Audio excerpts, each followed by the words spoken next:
Good morning guys. Hai guys, ni saya nak review bicycle yang saya yang sudah berusia tahun-tahunnya. Cuba tengok. Memang nostalgia weh. Dia punya barang semua nostalgia lagi.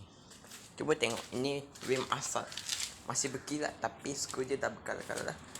Itu paling normal guys. Cuba tengok guys.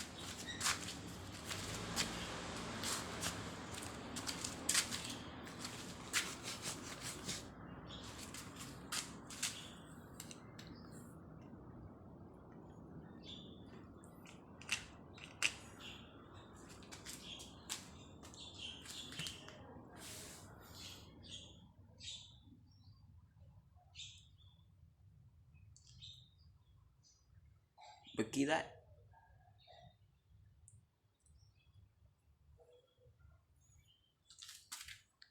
Berkilat. Berkilat.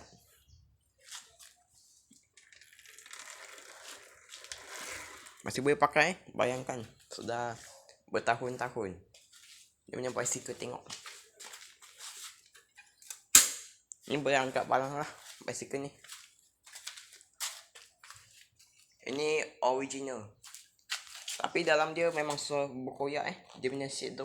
So alang-alang dia pakai aftermarket punya. Nah original macam ni lah. Ori tapi selalu berkoyak. Makin teruk. Ni aku pakai ni lah.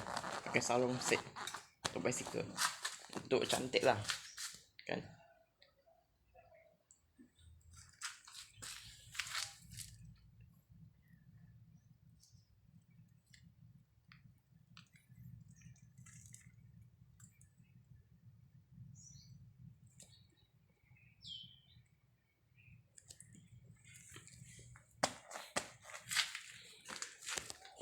Jangan lupa like, comment, share and subscribe guys. Bye bye. See you.